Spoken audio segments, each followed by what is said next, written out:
Let's begin. It's Tuesday, the 25th of July, and I am here with Miss Lara Croft. How are you this afternoon, Miss Croft? Fine, thank you. Miss Croft, there's a bit of a joke about the word fine in psychiatry, that it often stands for feelings inside not expressed. I thought jokes were supposed to be funny. It's possible I oversold its value as a joke. However, if we're going to get anything out of our time together, you need to be honest. Now, can you honestly tell me that you feel fine? No, not for a while. Laura is almost completely closed off, but it's clear that she's in pain. Trinity will undoubtedly want me to use this against her. Tell me more about the dreams. Nightmares. And I don't remember them, just the feelings that remain. In dreams, the feelings are often more important than the specifics. Tell me about those feelings. I'm on the island and my friends are dying. There's nothing I can do and it's all my fault. Lara, from what you've told me, your friends survived the island because of you. Only a few of them. None of them would have survived if you hadn't been there. It's not your fault. None of them would have been there if it wasn't for me. Of course, it's all my fault. Guilt is a common driver in the Croft family. We used it to great effect with her father. Let's see where it takes Laura. Have you reached out to the other survivors since your return? Have you been in touch with your friend Sam? You know I haven't. Even if her doctors let me, she doesn't want to see me. You were very close to her before the island. Don't do this. That must be very difficult, to be separated from the people you need the most. When a trauma is shared, the healing process can be accelerated by talking to the people you shared it with.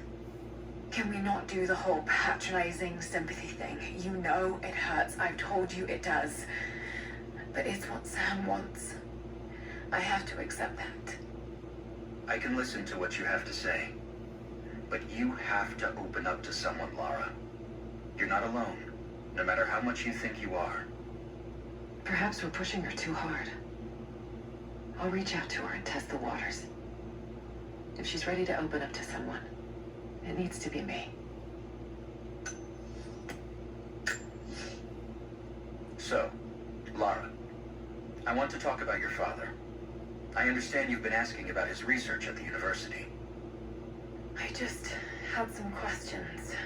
There's so much in my head, but I don't have the connections. My father was researching something very similar to what I experienced on the island. I don't think this will help you move on from that trauma. Quite the opposite, in fact. It's been helping. It's given me focus. But your father was... how to best put this? Unhinged. Insane. Well, that's what people are saying about me now. Precisely my point, Lara. You can't continue to let your emotions get the better of you. This is a good sign. Lara's getting angry, and when she's angry, she takes action. We should push her even more. Direct her anger in the right way. Trinity believes I'm wasting my time, but if there's anyone who can crack her father's research, it's Lara.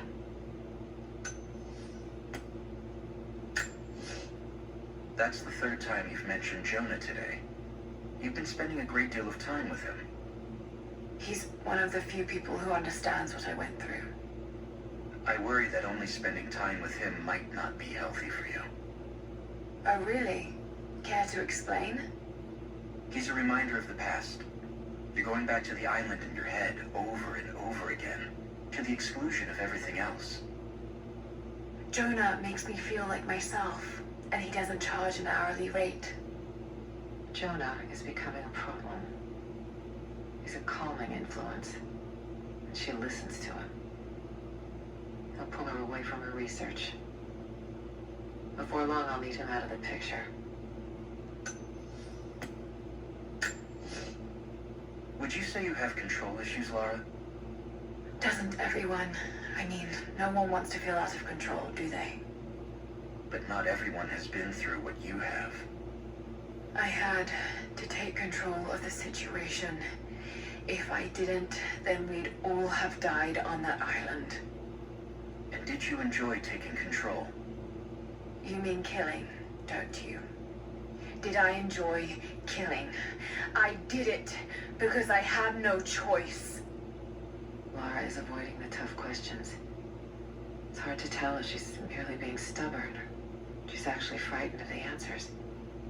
By the end of this, she may have to face a hard truth about the kind of person she's become.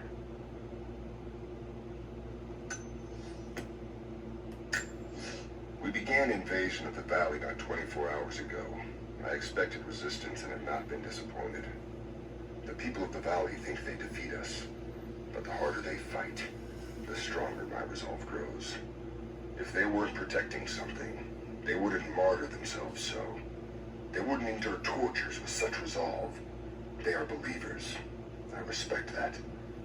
But they are on the wrong side of this battle. It will not be long now. A new, better world is at hand. Anna has let the mask fall. She and I are finally fully reunited. It has been difficult without her these past years. When I'm weak, it's always been her voice that gave me strength. When she loses hope, I ignite that hope for her. That being said, I must confess that I am worried about her. Her health falters, yes, but my concern is with her resolve. I fear that some piece of her was lost in her time with the Crofts. She must have faked her emotions for Lord Croft so powerfully they became real. And now I feel that fear has spilled over to Laura. As we push deeper into the valley, I feel reassured that this is the work I was chosen to perform. My stigmata itch with sensation. It is a constant reminder of my higher purpose, of my singular position in this higher purpose. I was a child, innocent to the evils of the world. Then, one night, I woke in such pain, a scream on my lips. Blood dripped from my palms when I saw it. I was terrified. It marked me. It meant something. I cannot shirk this mission any more than I can shirk my own hands. I have sinned in God's name. Much blood has been spilled on this valley floor. As I speak now, blood continues to flow. Forgive me. That the divine work requires sacrifices does not mean I am clean. Forgive me, for since I've suffered the stigmata in my youth, I've sinned in your name. Forgive those I've killed myself, and those who have been killed in my name. They knew not what they were doing. Forgive me. Forgive me, for the work I do is not yet done, and there is yet much blood to be spilled. Croft is operating against us at every turn. Someone put a fire in her. Lord Croft was too bookish to possess any true resolve. He was a coward. His daughter is something different. I almost gave an order today that no man should kill Croft but me. I fear she is starting to cloud my judgment. I must remind myself, the goal is not another dead Croft. The goal is the divine source. We stand now on the very cusp of a new world. The divine source has been located. Croft, while still alive, has been effectively neutralized. But Anna grows weaker by the hour. Her voice, that voice I've known my whole life, is starting to falter. I asked her if she remembers that night. The first night that God carved purpose into my hands. The night that he chose me. She said she did. And then she smiled and said that we would have nights again like that, once this ordeal is over. For her, I stay strong. In the old city, we will find the divine source. I will save my sister, and together, we will save this world from itself. I've finally laid my betrayals bare. Lara knows the truth. Now a strange series of emotions has gripped me. Remorse, certainly. Remorse for a piece of me that was left inside that torture cell. But something else, too. I know Constantine thinks that I've lost my edge, that my time with the Crofts has made me soft, but he's wrong. It isn't softness. It feels instead like a new kind of resolve. I knew Lord Croft to be an intelligent man. I know his daughter holds secrets in her head. As an ally, she'd be invaluable. As an enemy, she'll be a difficult problem. I must make sure that Constantine's arrogance doesn't get the better of him as we take her on. Strange being in the field again. I was undercover for so long, locked in a life of comfort at Croft Manor. Here there is no comfort at all. The air is frozen, the food is canned and cold. The company, aside from Constantine, is abysmal. But I asked to be here. I need to be here. I do not have the luxury of time or patience. Constantine and I begin this journey together. I will be there when he fulfills his destiny. So for now, I'll breathe deep. I'll let the cold air burn my lungs. I'll let it remind me that I'm still alive. I'll let it fuel me for the final push towards our destiny. As we push deeper into the valley, I find myself staring at the ruins and pondering my own mortality. These structures have been here for ages, waiting for this moment. I can feel their anticipation. The stone itself wants us to succeed. And what is there to stop us? Non-believers, the fearful, and the lost. Those that hid the source from Trinity for so long. We are the very people who would use what's hidden here as it was intended to be used. This world is too corrupt, too rotten, too sick to be saved by any means other than Trinity. We will have our army. A righteous man will lead it. Constantine will be that man.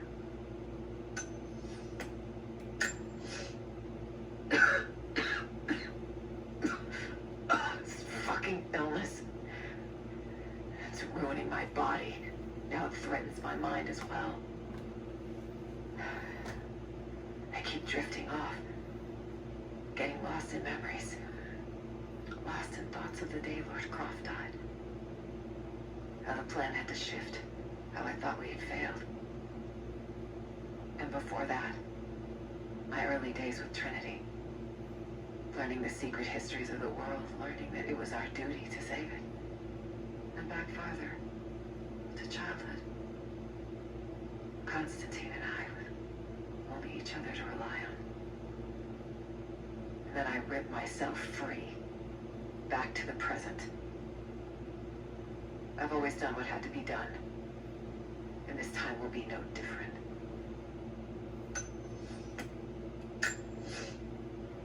Croft continues to create difficulties for us. She's rallied the Valley people from their squalid huts and helped lead them to a series of victories. I wish I could make her understand just how wrong she is, how misguided her ideas of morality are. The world is too flawed for stopgaps. A lone hero cannot rescue it. The idea of revealing the divine source to the world would be laughable if it wasn't so dangerous. Did I think she could be turned to Trinity's side before? Yes. But not anymore. We were close, she and I. There is a bond there, but I think now there is no other choice. She must be broken. And I know she can be broken. I've broken stronger than her. I won't die in this godforsaken valley. My faith is strong. My will is strong. Even if my mind keeps wandering away. In our youth, Constantine and I in our youth. He was a difficult child. Always wondering, always questioning, afraid of what the future might hold. Afraid that he might never find his purpose. The night I cut those marks into his hand, the night I whispered into his ear, I made him. I saved him.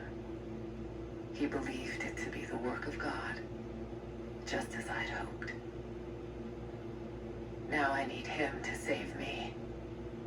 And if in the end he can't, then I'll save myself.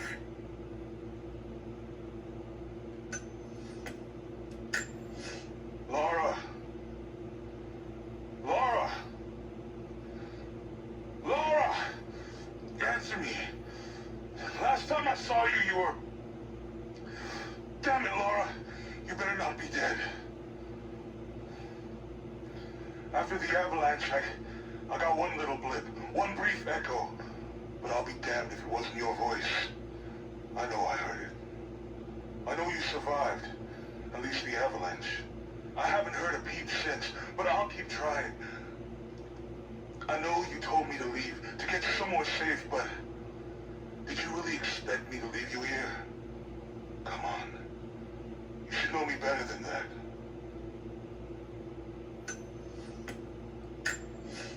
I don't know if you're reading me, Laura, but I'm going to keep trying. Something's out here. Climbed the tree to get a better view of the valley below. I can see old buildings and some activity. Looks like they got choppers, and they're bringing in all kinds of equipment. It's gotta be Trinity. It's the only explanation. Looks like they beat us to the punch after all, huh? I've been watching for the past few hours, taking notes of their patrols. I think I can slip by them, if I time it right. You are always better than me at this. If you're out there, and you can hear me, please, be careful. Got up close this time. Figured when I find you, maybe I'll have learned something that'll help. Here's what I know. There's an operation here. Something big. Hundreds of nasty-looking soldiers. No insignia, no nothing. All holed up in this old Russian facility. Looks like it was once one of those awful gulag prisons. I came down here thinking you needed me, Laura, but Christ, how backwards is that? Before too long, I might be the one who needs rescuing. I hope to God you're still alive and can hear this. I'll stay out of sight as long as I can, but it's getting pretty damn cold out here. I'm gonna have to find some kind of shelter soon. Laura, thank God. I think I found your tracks. I knew you were alive. It would take more than 1,000 tons of ice and snow to take out my little bird. There's something strange going on in the woods, and it's not Trinity. There's someone else watching me, from the trees. I had some food in my pack, old energy bars mostly, but I'm running low. I slept inside a dead log last night, and when I woke up this morning, there was a present waiting for me. Dried meat, some berries, all wrapped up in deerskin. I thought I was dreaming at first, but there's someone looking out for me here. Hope they're looking out for you too. The day I feared has come. There can be no more denying it. The helicopters we saw last sundown represent a new incursion onto our lands. We have grown up in the shadow of our parents' struggle, and now it seems we will have our own. But the sacred duty must be done. We must protect the source of God's grace on earth. My father is missing. Last night I told him of the invaders and the weapons they have at their disposal. When the sun rose, he was gone. Cyril told me he would be back, but the day is almost done and no one has seen him. I fear he may have done something rash, the old fool. We need him. At this moment more than ever. Elias and I will attempt to reach the far hills, where the old bear lives. Trinity is still clustered below in the old Soviet base. We will wait until the dead of night to go. It is a great risk, but we know a battle is coming. We'll have need of the medicinal herbs that grow in those hills if we are to survive the coming struggle.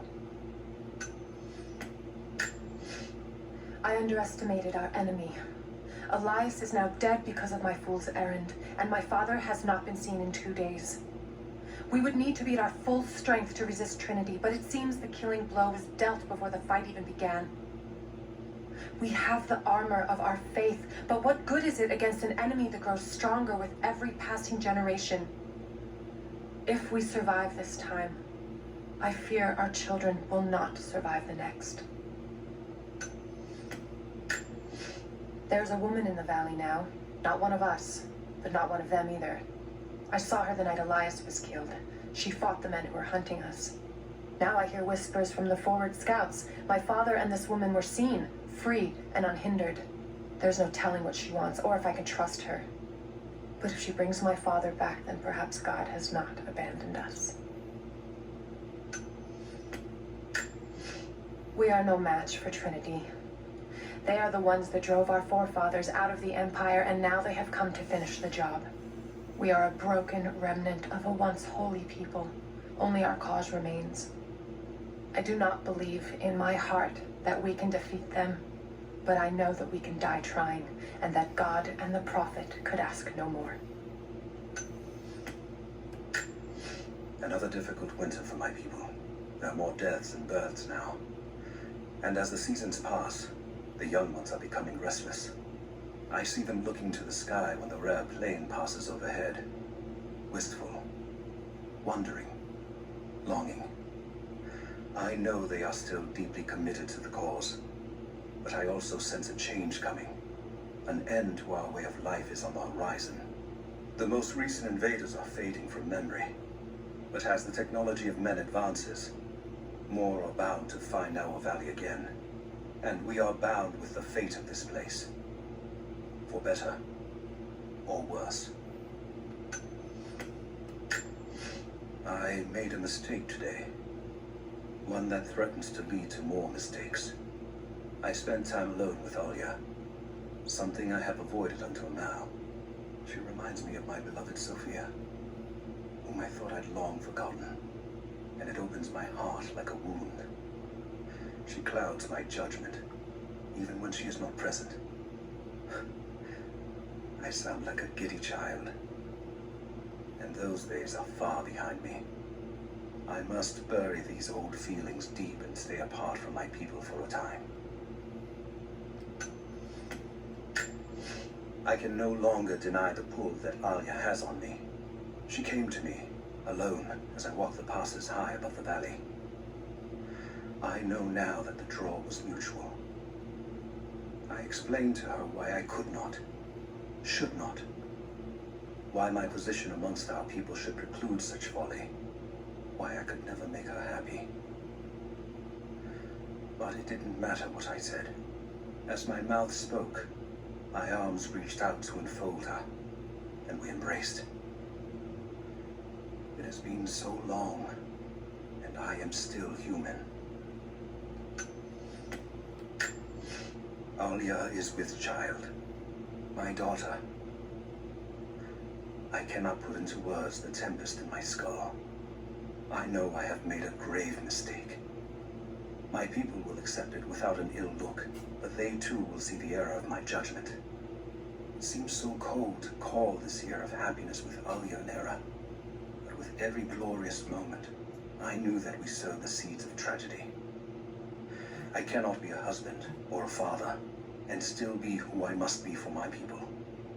Someday I will have to make a decision that pits my duty against the love of my family. I do not know how I will bend on that day. God help me, I am a fool.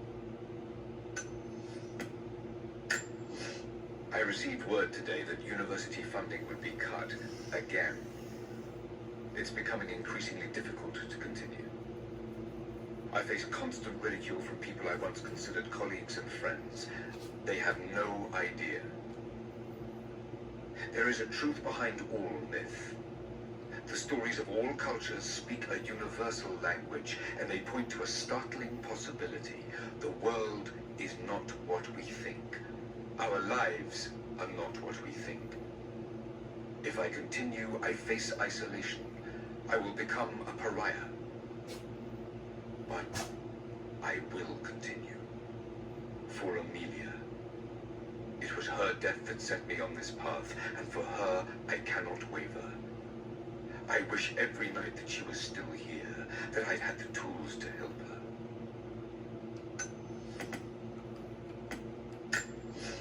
Lara has accused me of paranoia again. Perhaps she's right. But I've been approached by people asking to see my research, people offering no credentials. I'm sure someone is watching me. Strangers outside the manor house, odd phone calls at odd hours, and then last night, the house alarm was tripped. Someone had tried to break in. I believe they represent an organization called Trinity. There are oblique references to them in much of my work, but what they're after, I do not know. I've begun taking steps to ensure my work remains secure. One day, I hope Lara will understand why I did all this. Received an invite today to speak at a conference on folklore and anthropology. Of course, I've only been invited as a figure of fun. They only want to ridicule me and my ideas. But the point of this work is not to keep it in the shadows. The point is to expose it, to help bring the truth to the world. Amelia believed that it was noble to face adversity head on. That strength was born from inside oneself. She was right. She was always right. For better or worse, I will accept the invitation. The conference was, of course, a disaster. I might as well have been booed from the podium, and yet I am in the best mood I've been in years. I met someone there. An admirer. She approached me after the slaughter. I nearly flinched, expecting her to continue the beating. But instead, she simply asked to hear more about my work. And when I started to talk, her questions were not loaded with cynicism. Instead, they were intelligent, almost innocent in their inquisitiveness. We spoke for hours. She says her name is Anna. I've invited her to dine with me when we're all back in London. Having Anna in my life has put new wind in my sails. She's helped me focus my work, helped organize my research. She's even offered to become my editor. I never thought I'd find such an eager collaborator. Her presence in the manor has revitalized everything. The rooms have life again. I feel I have life again. But I am worried what Lara will think. Her emotions are more guarded than mine. I worry she thinks I'm trying to replace her mother. But I'm not. I'm simply trying to find what happiness I can in this life. Lara will just have to understand that.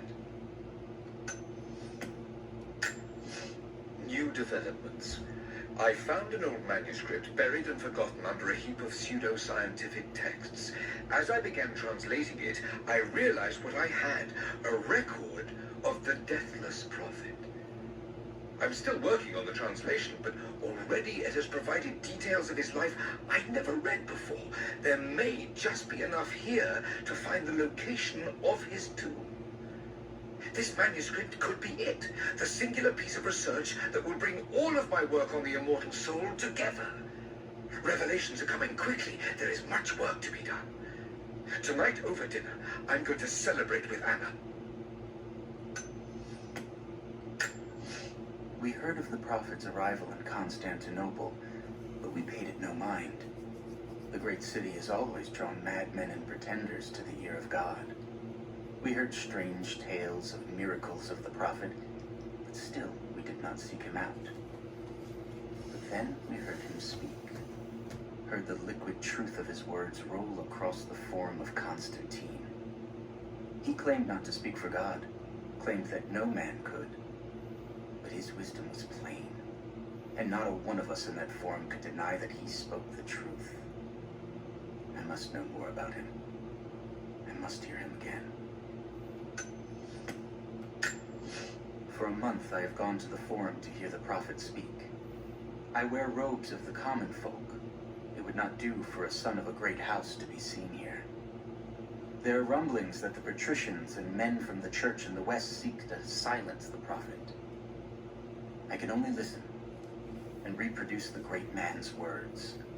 No man has ever told the truth about God, for no man can ever know.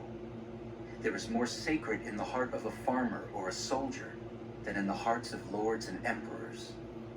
We are all of us deceived by those that claim to speak on behalf of the Creator.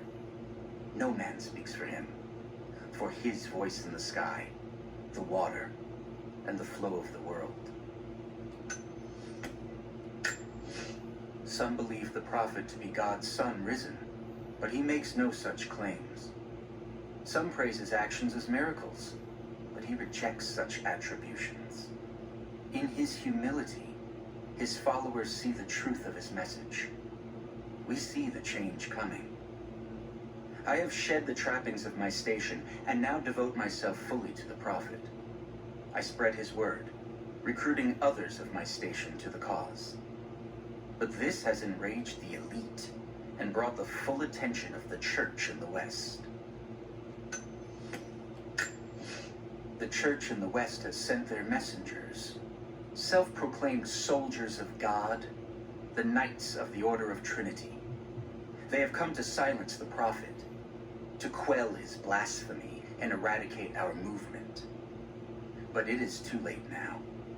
We will not be silenced. Violence erupts in the forum on a daily basis. The prophet knows that we cannot stand against them, so we must leave Constantinople. We will go to the desert to build anew and continue the prophet's work. When the emperor died, the prophet's favor was lost, and we were forced to begin our exodus in the dark of night. The new emperor has no love for the prophet, so there was nothing left to stop the Knights of the Order of Trinity. We fled towards the desert to begin again, when the Order of Trinity came upon us and murdered the prophet. I saw him die. We placed his body in a cave near the oasis, and in our sorrow, began to build him a tomb. The Order of Trinity is not finished. They desire not only the death of the prophet, but the mysteries of the divine source. They will come again. But in our darkest hour, the prophet has risen. He has defeated death, just as he will defeat our enemies. When the Knights of the Order of Trinity learned of the prophet's rebirth, they attacked again. But we were armed with true faith. Where they expected a slaughter of helpless refugees, they found an army of men and women who would no longer be victims. Many died there, but in the end, we stood victorious. We fled, leaving his tomb in the Empire behind. We walked for months, across the high plains, and into the frozen lands beyond the borders of the Empire. The path was difficult, and many began to doubt the prophet. I am ashamed to say I did as well. I hope he can forgive me, for with the break of dawn, we now see the truth. He has brought us to an earthly paradise, where we can begin anew. God bless the prophet, for he has delivered us. My love, this letter is long overdue, but I have been hard at work. When you arrive, there will be a home for you here with all the comforts we had left behind. It is a huge task ahead of us, to design and supervise the construction necessary to provide fresh water to our people. But all my labor will be paid in full when I see you and our children's faces again. We will create a new world here, the equal of everything you left behind to follow me. It will not have been in vain. as long as you and I are together. This should be more than enough oil to light the passages below, but be careful transporting it. We have not perfected the refining process, and it is still volatile. You will know the man who supervises the construction. We all do. Without his knowledge of the Earth, none of us would have survived along the difficult journey. Do not linger. And if he asks for a word of his wife and child, feign ignorance. He cannot accept that they perished during our exodus, and expects them to arrive any day. We need his genius, and I fear if he saw the truth, we might lose him entirely. Fires still rage in the outer districts. The last of the wooden buildings will be consumed by nightfall. The heart of our city is gone, buried beneath the ice. I can take some small solace in the fact that the Mongol invaders were killed, alongside the Prophet's warriors who died to save us. And the Prophet himself? No one has seen him since the morning after the siege ended. We need his wisdom, now more than ever. We do not have enough food to feed those who survived. Some believe the worst is over, but I fear that is not the case. It has been months since the snows of the mountain buried the heart of Katesh. We sent men to search for survivors or food, but none have returned. Sounds drift up from the glaciers, but if people still lived entombed inside, I do not know. It could be the shifting ice, but I will be the first to admit, it sounds like the voices of men. Perhaps the ghosts of the Prophet's warriors still patrol the frozen streets. We will send no more of our people inside. We have to accept that the Prophet and the city are lost to us, and that we are now on our own. It is our first winter since the Mongol invasion. No more than 1 in 3 of us will survive. We once had marble palaces, heated by geothermal vents. We had the wealth and luxury of an empire. Today, we struggle to find enough hides to keep our children warm, to gather enough roots and berries to feed ourselves. If we are to survive another winter, we will have to adapt. If we do not, then we will feed the soil, and the animals will take back the valley. It is up to us now. Only us. It has been nearly a decade since Katesh was lost to us. In the first years, I thought we would not survive. We are the remnant of a once great people, but we did survive. The struggle became second nature, and then a way of life. Our numbers no longer dwindle. We may never be great again, but we will live, this winter and the next. I know this in my heart, for God has given us a sign. Last night, a wild man wandered into our camp, emaciated and raving with fever. We gave him food, cut his tangled beard, and cleaned his wounds. The others do not recognize him yet. It has been too long. But I know him. The Prophet. The Prophet has returned to us. My son, the Order of Trinity has received word that the Prophet's followers are building a great tomb at an oasis outside Berea. But more upsetting, while we thought they were building the tomb for their Prophet, Trinity now believes he still lives. We have learned he is preaching his heresy among the local citizens, drawing more to him daily with his tales of how he conquered death. He is a liar and a heretic, claiming miracles that come only from the divine. You swore he was dead. Have you failed us? My lord, what you say is impossible. I myself drove a spear into the Prophet's heart. I saw him die. Doubtless, his people have propped another man up in the slain prophet's robe to continue his lies. They are broken, discredited, and exiled. We will head south and put the rest of his people to the sword. But the prophet is dead. This, I swear. My lord, I ride at the head of a small army of the faithful, armed and ready. And I have good news. We have located the tomb of the prophet. We were attacked by madmen upon the road, wearing the prophet's livery, but they were easily bested. We allowed one to flee, and followed him back to the oasis. Whether the prophet escaped death, or whether another now wears his mantle, it does not matter. All will perish inside, and it will become a tomb at last. My lord, the last remnant of the prophet's followers have barricaded themselves inside his tomb. We have made camp at the entrance, and we are preparing to break through their barricades. I saw the man claiming to be the prophet before they sealed the gates, and I admit, he bears a striking resemblance. But it could not be. No matter. They will all be dead before sunrise. The Order of Trinity will see that his heresy ends here. A prophet must have his followers.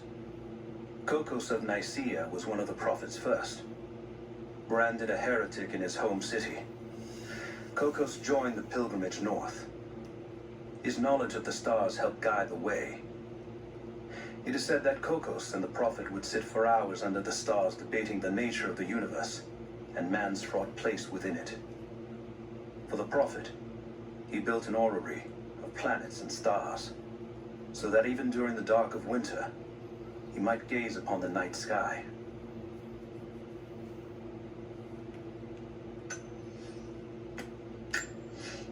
Cities are not built on plans alone. There must be material, and there must be someone who knows how to build. Damien was that man. They say he could muster brick from nothing more than a handful of dirt and a tinderbox. They say his craftsmanship was divinely inspired. It is his hand that gave form to the architect's dreams.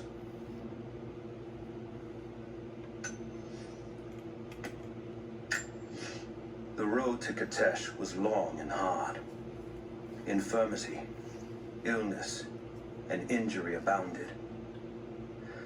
Aurora was a believer trained in the ways of Hippocrates and the great Roman healers. It is because of her that so many survived the journey to Katesh. It is her legacy that knowledge of healing continues to be passed down among believers. Rivka joined the prophet because her husband, a Rus nobleman, was a believer. When he died on the journey north, she stayed with the prophet, pondering what her place was amongst the believers. When she saw the valley, she knew she had found her purpose. She dreamed what Katesh could be. She laid those dreams out to be built. It is because of Rivka that Katesh became not just beautiful, but livable. After the city was built, the first generation of followers stared out upon it. One among them, a man named Valentinus, has spent his whole life devoted to the study of time and its passage. The prophet sought him out in the crowd and asked him what he thought of the city. Valentinus said he felt it was a blessed place, that time would move slowly there, and that Katesh would last for generations untold. The prophet smiled, for he knew that he had made a home where his people might be safe. We may be far from our home, but that does not make us barbarians. When our loved ones pass on, as far too many have this season, we treat them with respect. When we did not yet have a vineyard to produce wine, we washed the dead with lake water. When we lacked the looms to spin the death shroud, we wrapped our departed in skins and hides. We carried few coins with us, but now we forge our own, so that our blessed dead can pay passage to the next world. I only wish that the price was not so high. Someone broke into this place in the dead of night. They filled their pockets with coin, turned over urns of oil and wine, and saw fit to show disrespect to all that are interred here. It shreds my heart to think that one of our own could be so callous as to desecrate this place, all for a momentary earthly gain. We must find a way to keep this place safe, even from our own brothers. I knew the risks. It was only a matter of time before the city guard caught me. By day, I must pull gold and other ore from the rock until my fingers bleed, all to increase the wealth of Kitesh. By night, we do penance, ask forgiveness from God and the Prophet. They hope to save our souls, to rehabilitate us. I bow when they expect me to, put on a mask of regret when they remind me of my sins. But when they let me free of this place, I will take my pleasures where I can. The wealth of this valley continues to reveal itself like a flower in bloom. Every year, new buildings rise from the wilderness. We've produced a generation of artisans, astronomers, and philosophers that rival anything back west. But with any great city comes crime and rot. Many thought we should have put these sinners to death, but the prophet would not hear of it. He believes all men can be healed, and so we keep them alive, teach them through hardship and scripture. I do not share the prophet's faith that they can be redeemed, but at least they will serve the city and those they wronged. They say you never forget the first time you hear the sound. My parents took me here to contemplate the mysteries from beyond the shrine. In time, I will bring my children here. They say that without the music of the mountains, our ancestors would have wandered the earth until they died. But instead, these mountains called them home, just as it calls to me. Without this place, this divine sculpture of wind and rock, we would have been lost. The story of the scout who found this place is well known to us all, but most of you do not know how close we came to dying. We were lost in the mountains, no food, no hope.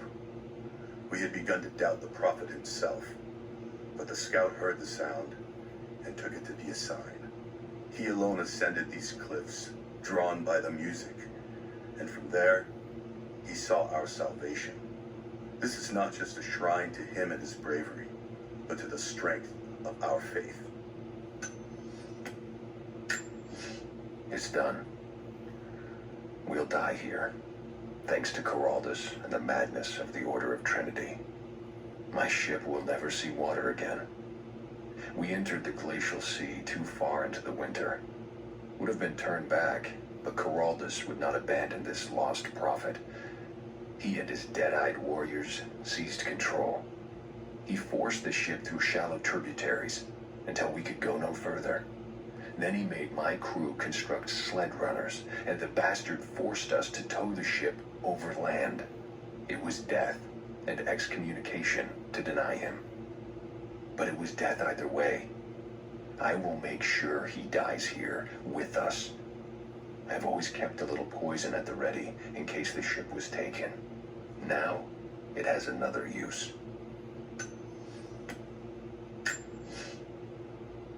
The Maria Dula is trapped. The ice gave way. Her spine snapped in two. No matter. While I hope to wield her cannons against the false prophet, we will continue on foot. I have 6 of the Order of Trinity's best, and we have been stockpiling food and supplies while the sailors starved. They do not know it yet, but they will give their life for the cause. My men and I will find our way out of these icy caves and continue on foot. Before the ship was swallowed by the ice to the south, we heard music. That will be our first stop. But first I must rest. The cold has sunk into my bones, and I am drowsy. Just a little sleep.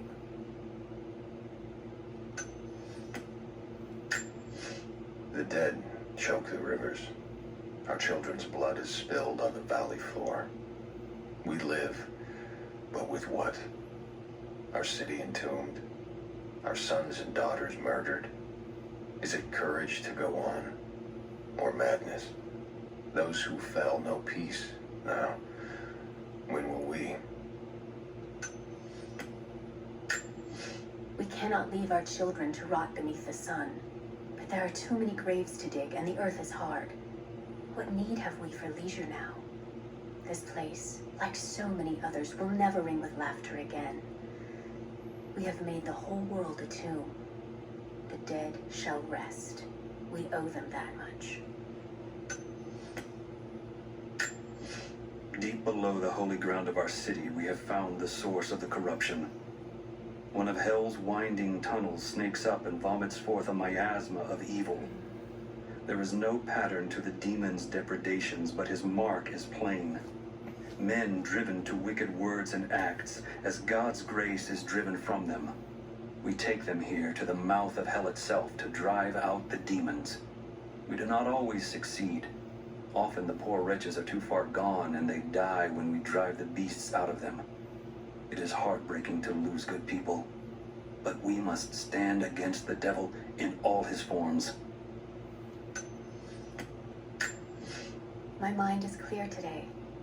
It was not so yesterday, and it will not be again. They say the devil is inside me. They say I am possessed. I have seen the beast in my heart, and it is only me, only my broken mind. But the priests will not listen. I cannot blame them. Some days they appear to me as apparitions of manifest pain and hatred. So clouded are my eyes. I spit and yowl, for I am mad. But I know there is no evil in my heart, only sickness that no man can cure. I have left my wife in the care of these physicians. The sickness became exactly what we feared as her skin turned to scales and she lost all feeling in her extremities.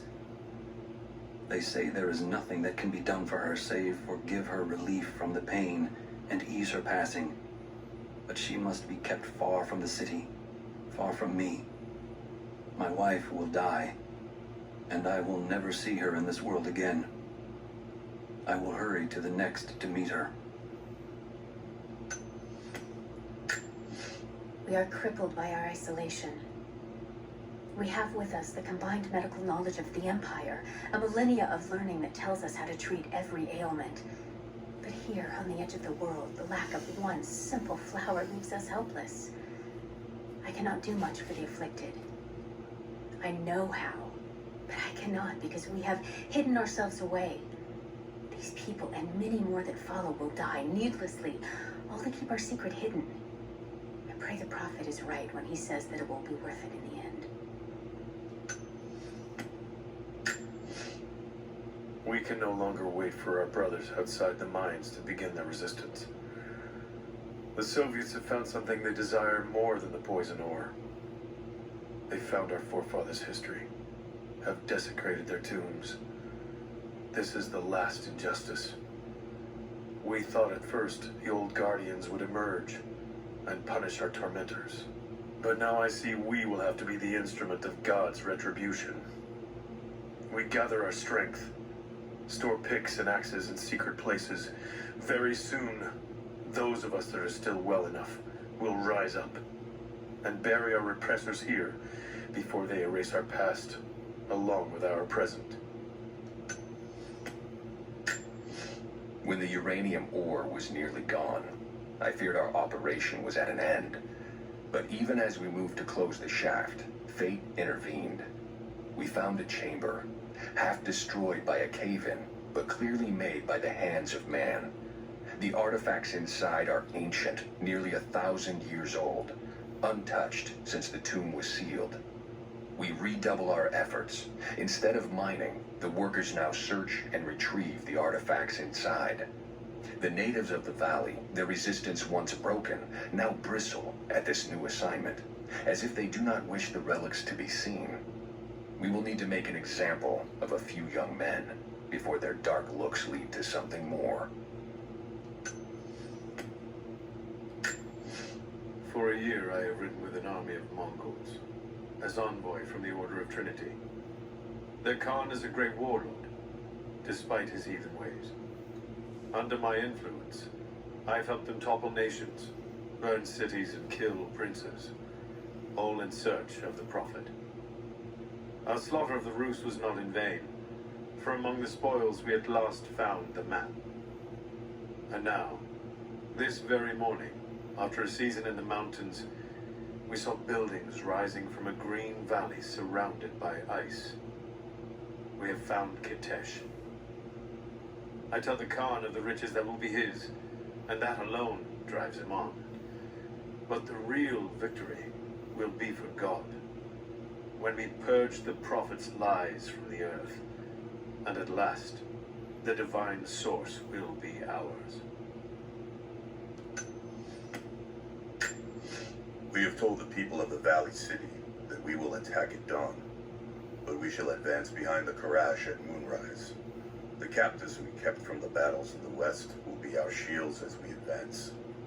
Few survived the long march across the mountains, but those that live will serve their purpose to the Horde. The city sparkles, a gift not yet given. We will take what is ours and march home with our spoils. I have never felt such terror. Tonight, the armies of the Mongol horde camp at the edge of the valley, ready to strike at the heart of Kitesh. We have the alchemist's fire ready to set the invaders alight.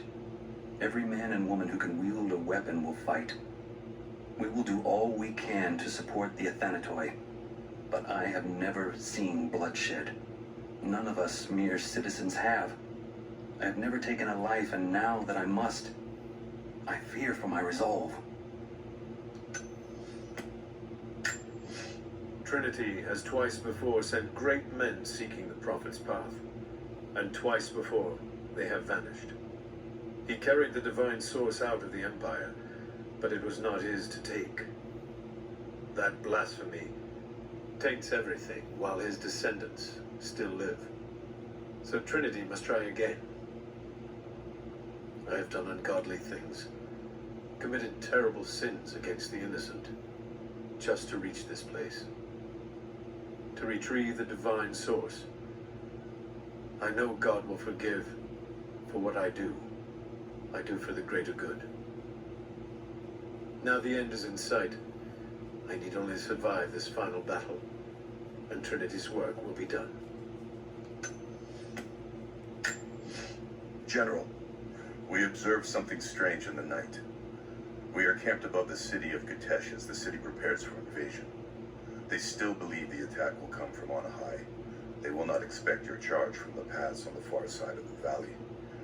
But I must tell you, on the tower at the heart of the city, something unnatural awaits us. We watched hundreds of armored soldiers ascend its heights, and then a light cracked the sky. There was a sound that froze my blood, a roaring like an army of hungry ghosts. Then the men descended again. I do not know what they keep atop that tower. We thought it a treasure, but it appears to be something else entirely.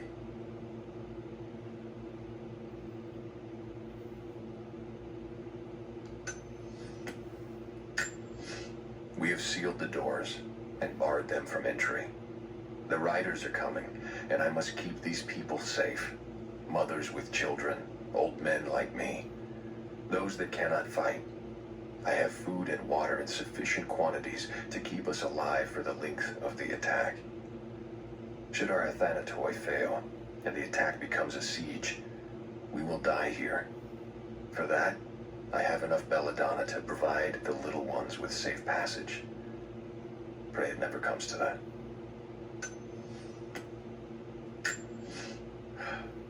I have failed.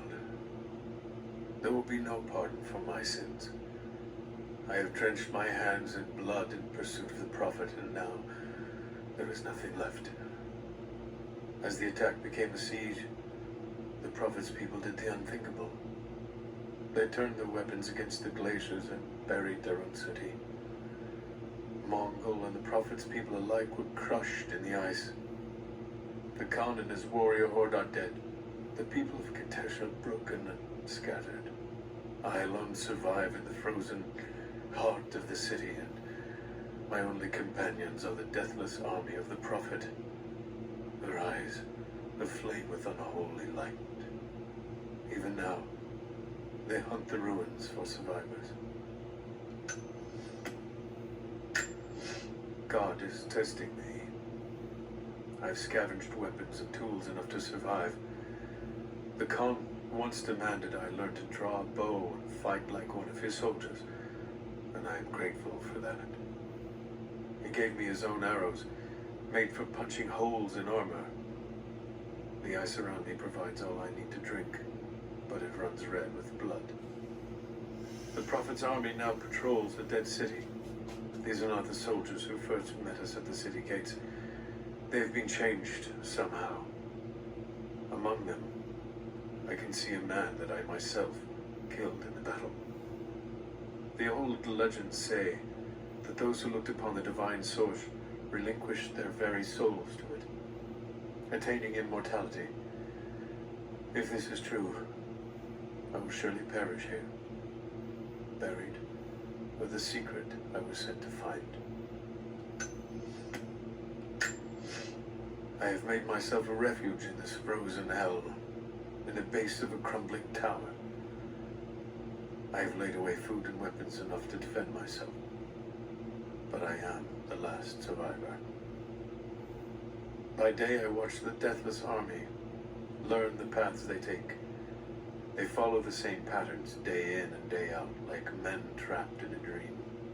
They are fierce, but they are hollow. Whatever made them men is long gone, replaced instead by a soul of cold iron. I must be careful, but I must know more about them. If this is what the Source can do in the hands of a heretic, think of what it could do in the hands of the righteous.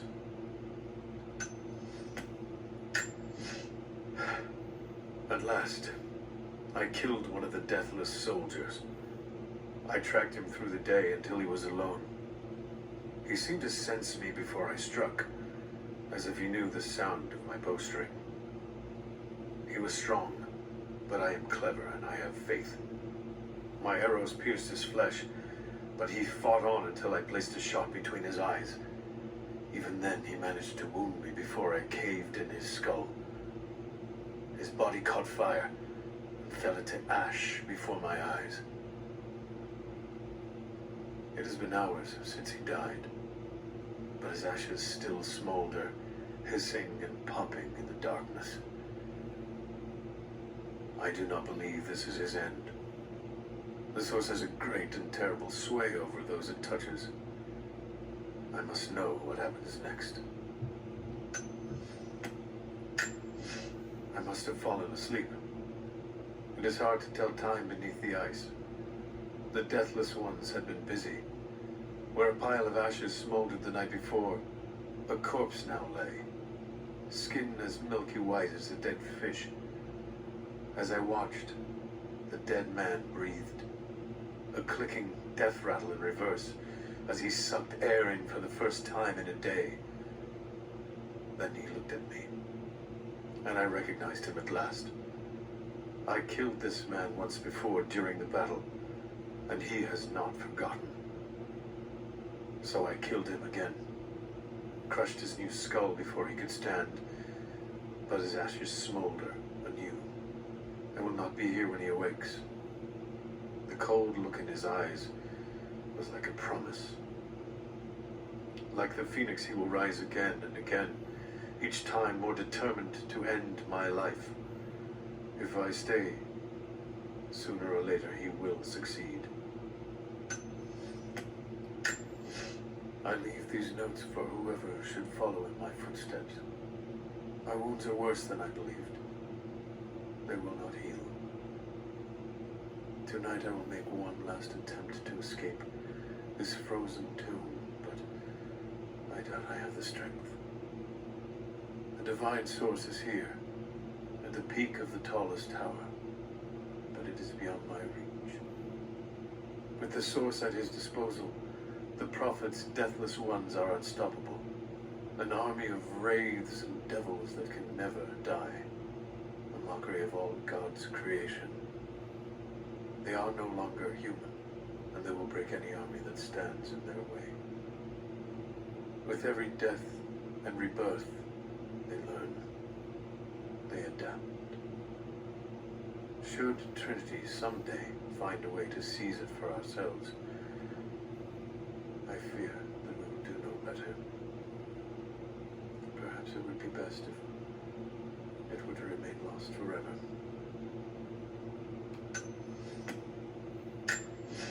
The Red Army is coming. I've been tracking them for weeks, watching as hundreds of men build the iron monstrosity across the ice. Men have died, their frozen bodies left scattered in the tundra. No rites of passing, no burial or burnings. These new invaders are cruel, godless men. Do they come seeking the precious metals of the mountain? Or like so many before them, are they drawn here by the divine source? My people must again prepare for war. I've infiltrated the ranks of the enemy and learned that they come seeking the rich resources of the mountain. They appear to know nothing of the secret we protect. Those who build the Iron Road are themselves prisoners, slaves of the Red Army. Massive machines now use the Iron Road, bringing more slaves, food, and raw materials for construction of a small city. It is time for me to return to my people so we might plan our attack. If we can inflict heavy losses upon them before they reach the mountain, they may give up and turn back. We were fools. Careless, arrogant fools. We thought we could stop them, but the Red Army outnumbers us. Their weapons are superior, and they just keep coming. Many of my people, including myself, have been captured, forced to work the mines of our own mountain. It's only a matter of time before they discover our secret. When this happens, we must be ready. The Red Army finally uncovered the Temple of the Prophet's blessing. They have halted normal operations and are beginning to plunder the riches of our ancestors. We're ready. Working with the foreign prisoners, we've managed to hoard weapons and dynamite. When the Guardians are disturbed, we will use the chaos to revolt. The Red Army has been ruthless to us, but we will pay them back in kind. We will not stop until these invaders are dead. Only then will our secret be safe. Comrades, this report comes to you following an unprecedented discovery in the mountains of Freedom Station. Our deep mine crew has broken into a massive cavern filled with incredible ruins and artifacts, the likes of which had never been found in the motherland. The workers that we acquired from the native population had become agitated following the discovery. They clearly know something about these ruins. We will begin working the prisoners around the clock, for I believe we are on the verge of an even more amazing discovery. At your earliest convenience, please acknowledge these communiques. We have received no directives since the discovery of the ruins. Examination of the artifacts and scrolls recovered from the site continue.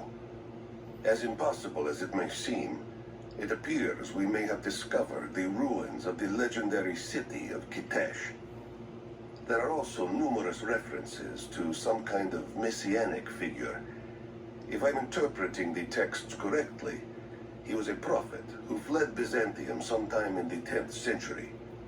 The inscriptions say he carried with him an artifact of great power. For the time being, I have suspended normal mining operations. It is my intent to discover the truth behind this mysterious prophet.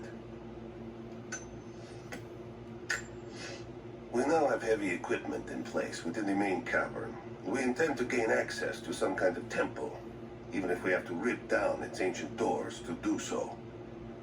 While hundreds of artifacts have now been recovered and cataloged, 2 guard crews have gone missing in the mines.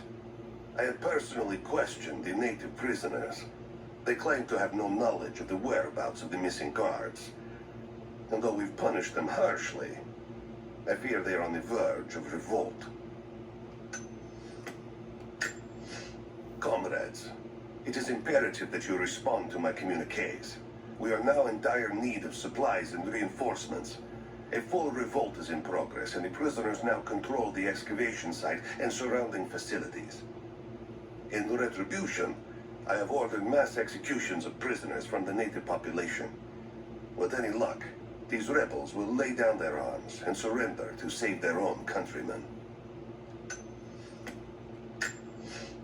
It is clear to me now that our communications have been sabotaged. You likely have received none of my cables for quite some time, but I will continue transmitting as it is my duty. Local natives attacked us on multiple fronts soon after we attempted to sway them with the executions of their countrymen. There are far more natives than we ever anticipated. It is clear that they come from the other side of the mountain and have been preparing their revolt carefully for years. We are now without power and water, and winter is upon us. Those of us who remain will soon be leaving. We have one train transport that we will take with us as many records and artifacts as we can.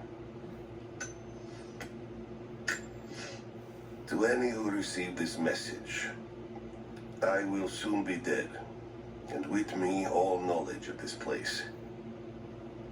Escape for us was never an option.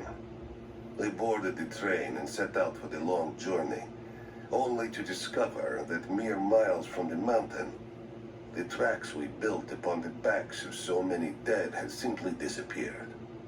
For months now, the native population has carefully dismantled the railroad, intentionally isolating this place in preparation for their attacks. And like their precious ruins, I will soon be taken by the snows and forgotten. I have learned all I can from the carnage inside the Prophet's tomb. My brothers were slain, to the last man sometime within the last few days. The false Prophet's followers died here by the hundreds, but in the end, they were victorious. I have sealed the tomb as best I can, and told the men of the nearby village that the Prophet is at last dead. I left them with a subtle threat that this place should remain hidden. I do not know if the Prophet survived, but I will follow their trail. No one escapes the Order of Trinity.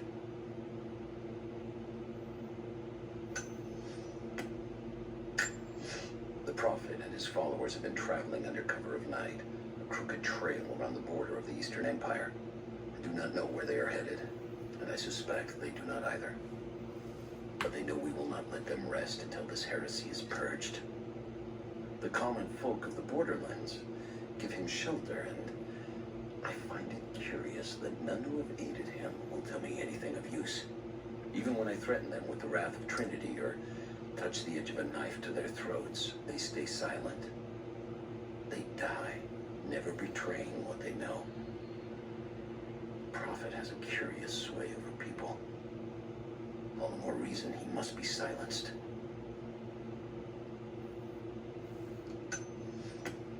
The fugitive Prophet has crossed out of the Empire and now turns north. I'm now in unfamiliar territory. The Order of Trinity was clear. I am to pursue the false prophet and his adherents to the ends of the earth and wash away his heresy. But I believed I could overtake him months ago. Still, he eludes me. He crosses Khazar land and across the Caucasus Mountains. Here, I'm at a disadvantage. I speak a dozen tongues of the Empire, but in the hinterlands, I'm often left to communicate with little more than a sword. The Prophet, it seems, speaks every language, as if he were born to them.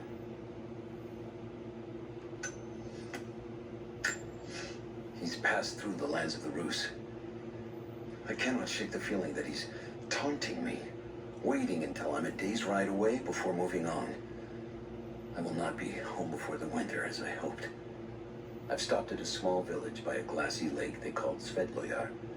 The prophet spoke here, and now the villagers refuse me lodging. I slept on the banks of the lake, where a young man bearing a crude version prophet's icon tried to kill me as I dozed. I made an example of him, and now the people fix me with the evil eye, spit at me as I pass. I must move on soon. His sickness spreads. The madman continues on. I do not know what drives him. We pass through frozen mountains at the edge of the world as people are dying. Every day, I pass graves or bodies left along the faint trail. I have grown thin and hard, but I am close now. My horse is dead, the mare that had been with me since the campaigns against the Bulgars. I butchered her, carried the meat on my back. But I am so close. I can hear them singing just over the ridge, a joyous sound on the wind. Our prophet will be dead within the week, and I will return to the Order of Trinity, triumphant. Just one more day, and I will be upon him. I thought I had died. The cold gnawed at me, and I grew weak, even as I saw the prophet's people camped on the ridge of a strange green valley. One foot after the other, sword in hand, I trudged on. I meant to charge, battle cry on my chapped lips, when consciousness fled and I collapsed into the arms of heretics. They know who I am. They have been expecting Trinity. They do not have much, but they fed me, kept me warm until I could walk again. The prophet told me I could leave whenever I desire, but they've taken my blades, even armed. I do not know that I could kill this man. I have failed the order. I have failed myself, but I live. Our ancestors came here as men and women fleeing Byzantium. They wandered into a wild that almost killed them, but they survived and found this valley. And how did they honor this gift from God? By tearing the stones from the mountains and building a new empire, a mocking echo of that which almost destroyed them. But like the Tower of Babel, God saw fit to cast us down and to make us humble. We learned to listen to the land, to become stewards, not conquerors. And in turn, the land has offered up its secrets. You only have to listen.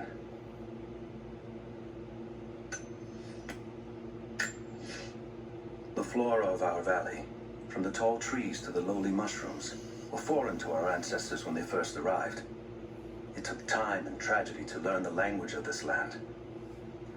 But now we pass on this knowledge with every generation. The earth offers all we need. There is the healing herb, which you know to seek near sources of water and in sheltered coves. The birchwood of the forest, straight and true, can be gathered to make arrows. And the death caps, the mushrooms you find inside rotting logs or in dark, damp places, can make a potent poison.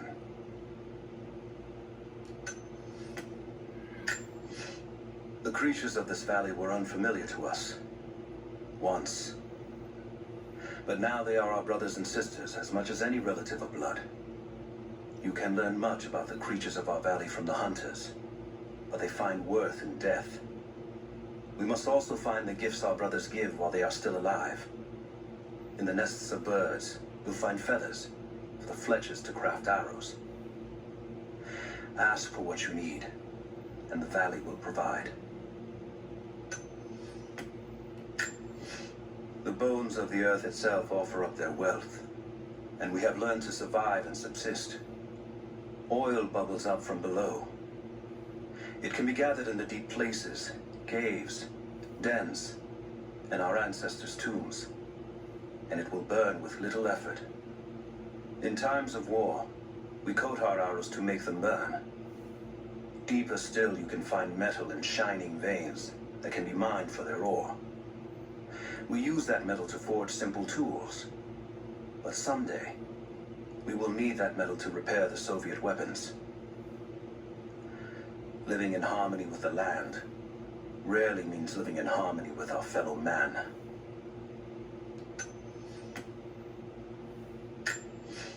Young ones, you scoffed at learning your letters, said it had nothing to do with hunting, but that's your first lesson.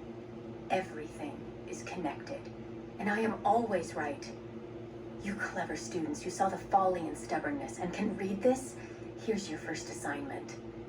Track, hunt, and bring me back the pelt of one of the small creatures of the valley. Hares you can find anywhere, night or day, both the little brown ones in our valley and the snow hares in the peaks. The squirrels stick to the trees, and rain will drive them into their burrows. And if you see fit to seek the rats, look inside the ruins, or anywhere the dead still lie. Please, do not bring me a rat. Here is your lesson for today. Bring me any creature with feathers. The birds in our valley fly mostly by day, nesting away at dark. You've seen gulls, and other kinds farther afield. Those common birds would count for today's lesson, but it would lack ambition. You clever students who wish to impress me would do well to head to the high elevations between dawn and dusk. I would find Buzzard most impressive. And before you ask, the chickens around our village came here with our ancestors. Bringing me a tame bird from your mother's yard will not fulfill the assignment. You're making great strides, young ones. I almost believe some of you might be passable hunters someday. But here is where we begin to separate the wheat from the chaff. Today, while the sun is up, we stalk deer. Their meat, their skin, antlers, even their bones are what keep us all alive. Respect the deer, for it is as close to God as we are. Find them by their bedding, where the grass is pressed flat, or near berry bushes where they feed. Strike true. Don't let it feel a moment of fear or pain. Remember, I will be judging you, and whoever brings me a stag will be judged most favorably. You'll never find a finer meat than boar, as black as the soil and twice as rich. But hunting the damned things is an unpleasant task, to say the least. Now that the sun is up, we will hunt as a pack, working together to take down a boar. We will strike from the hunting blinds around the valley, for we can spot the boar in the dense undergrowth without being seen. And you do not want to be seen. At least it's not raining. None of you, not even I, want to deal with that cursed razorback. We have a true test now, young ones. The valley is balance. When one thing slides, it affects all others. The fire 2 harvests ago led to an unusual bloom of berries. That led to more deer. And now, we've got too many damned wolves. They're not good eating, but to keep the valley in harmony, we're tracking wolves tonight. They come out after dark and roam the whole valley, but we're going to track them to their dens in caves and other underground places. Stay close together. When you hunt wolves, the wolves are just as likely to hunt you. You are hunters, every last one of you, and I am proud. Your final lesson comes today, a test all hunters must face. Today we'll track the one thing bigger and meaner than me in this valley. Today we'll take down a bear. We only hunt bears when they get old and ornery, when they start to enter the village. And now, we have such a bear. I've tracked him to his den, watching him range across the valley, following the other animals. We must throw our spears together. When he rears up, aim straight and true for his heart. A lucky shot between the ribs can drop any beast. Pray you make it, because there won't be a second chance. We're gearing up. I was on the first flight to Siberia to secure the old Soviet installation now. More arriving every minute. Constantine gave a speech to the new boots, and I stayed in the back to watch. Love hearing him speak. Never gets old. I was never much for believing, but it was just words before this. Is something more. It's truth.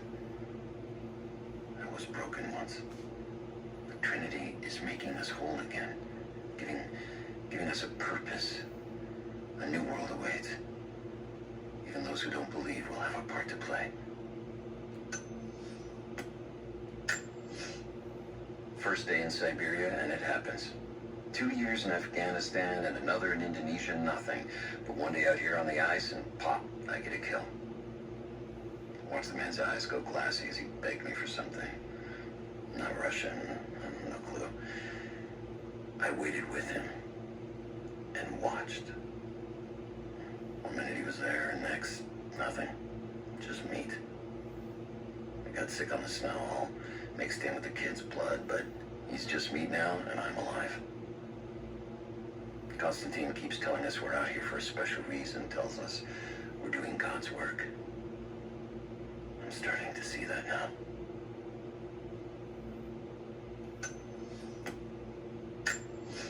I don't think Anna shares our faith.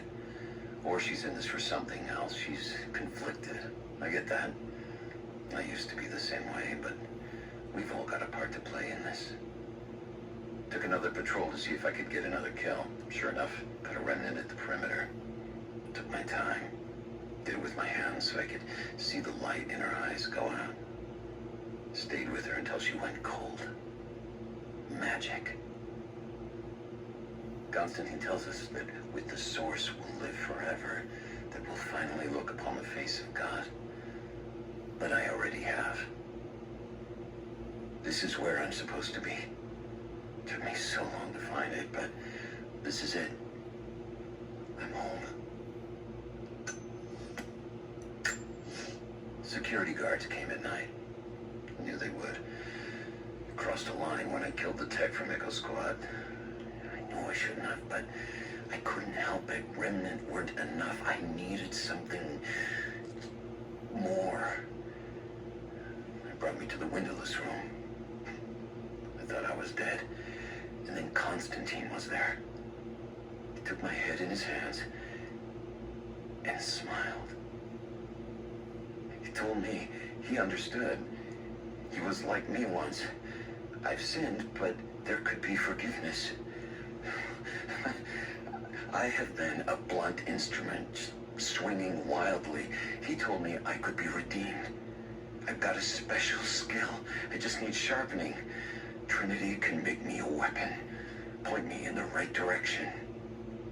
I almost cried and kissed his feet. I will become what I was meant to be. For Trinity, for Constantine. I know I've taken some jobs of questionable legality, and I know you're not happy about it. But I couldn't pass up this contract. Been trying to get work with Trinity for years. They're discreet, the pay is obscene, and they always have opportunities. Now here I am, and I already want out. We're at an abandoned Soviet installation in the middle of nowhere. No one's telling us low-level contractors what's going on, but I think I might be helping some seriously scary people get a nuke or something equally awful. Honestly, that's the best-case scenario. Ping me back if you get this. I've carved out a secure channel on the network. For an operation like this, you'd think they'd have better security, but I guess that's why they hired me. It's not nukes. A creepy-looking guy with a scarred face named Constantine gave us a big speech, talked about destiny and something called the Source. And frankly, I'm even more baffled. The other contractors seem to be just as antsy and nervous as I am, but the company men, the guys who've been with Trinity for a long time, they're drinking it up and asking for seconds. It's fucking Jonestown out here. We're preparing for an assault. Against who, you might ask? I mean, there's people here, like natives, lost in time. We're talking furs, skins, and iron arrowheads. We're about to go meet them with attack choppers and 50 cal machine guns. I'm on the wrong goddamn side of history. I'm in trouble. Big fucking trouble. I've been snooping around, saving a few files for my personal use, and I found a correspondence thread about me. Worse, I think I was supposed to find it. The head of security knows I've been leaking data. Probably known all along, and they're just watching for now, waiting to see what my end game is. I wish I had an end game. I'm gonna die just because I was nosy and stupid. I don't even think this channel is secure now. They could have picked you up already.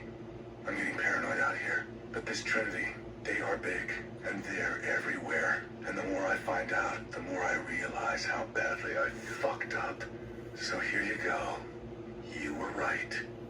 Hope I get to tell you that in person.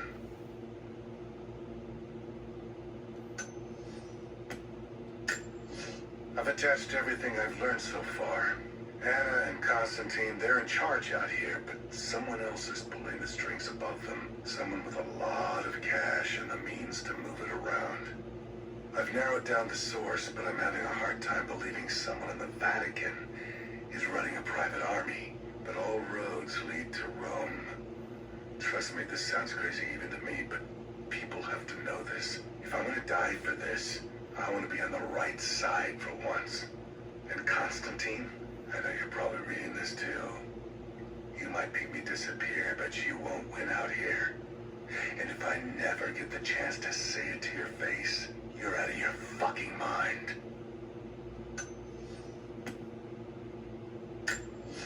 I wish this pain wasn't so familiar. Like looking an old enemy in the eye. It wants to take me down.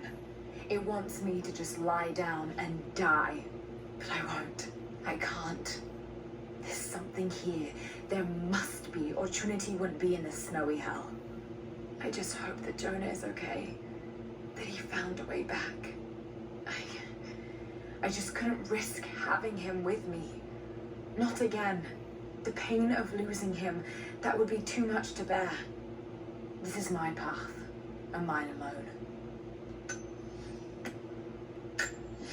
I'm on the right track, but to what, I'm not sure. I only saw the ruins for a moment before the avalanche hit, but the Byzantine style was unmistakable. To think the prophet could have led his people all this way, and more, that they built a city in this frozen wasteland. Could it actually be here? And if so, how much more of the legend is true? And now Trinity is here, thanks to me. But I can't think about that just yet. I just need to keep moving. So, there are people who live out here, and they appear to have been here for a very long time, living in isolation for decades, maybe even centuries. I notice elements of her dress, small adornments that would not have been out of place in the Byzantine Empire. Could they possibly be descendants of the Prophet's people? How much do they know about the lost city or the divine source? It's clear Trinity will do anything to find out. I'm afraid that whoever they are, they're in grave danger. Let's hope the old proverb about the enemy of my enemy remains true. Constantine is here, the man who tried to kill me in Syria. He's violent, dangerous, but worse, he appears entirely devoted to his misguided beliefs. I seem to have a habit of running afoul of religious zealots, and I suppose it all goes with the territory. His men on the radio mentioned a prisoner with information. Could it be one of the natives I've encountered? And if so, what does he know? Trinity will not be kind in their methods. Perhaps I can find him, find out what he knows. Earning the trust of the locals might prove useful.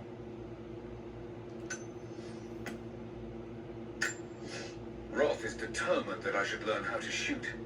However, he tried to teach me today. I was utterly hopeless.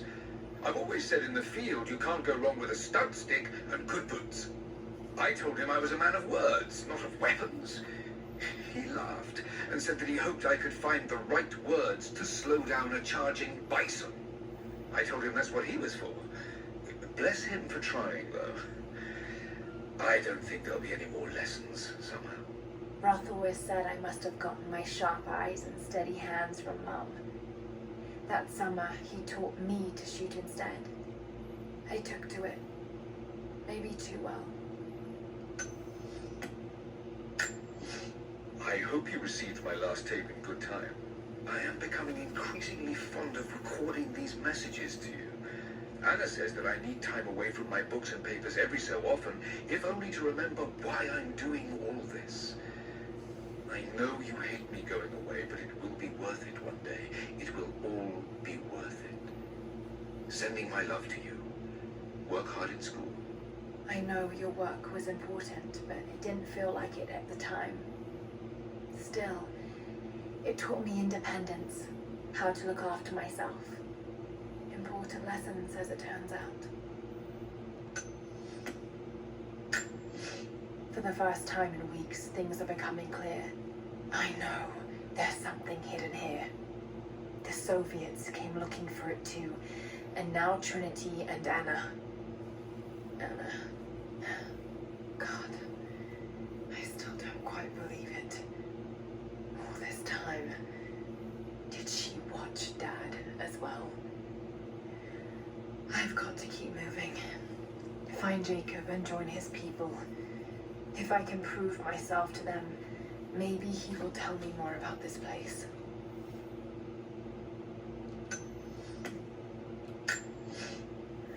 Alone again. Jacob's gone ahead. There's something about him that I can't quite put my finger on. It's strange, but almost comforting. Like I could tell him anything, and it wouldn't faze him. I sense no judgment from him. Yet, at the same time, he's hard to read. My instincts tell me he's a good man. He saved my life. I think I can trust him, at least for now. But I can't shake a nagging feeling that he knows more than he's letting on. I think about Dad every day. For years, I was so angry with him. For losing himself in his work. For chasing what I thought were fairy tales. I had no idea. I keep telling myself that I was young, that I couldn't understand, but I still lost him. And now, for some reason, I feel more connected to him than I ever did when he was alive. He never got this far, but I know he's with me. The divine source is here, and I'm going to find it. He knew that it could change the way we understand a human soul, that it could change the world. But he's gone now, and I'm the only one left who knows he was right.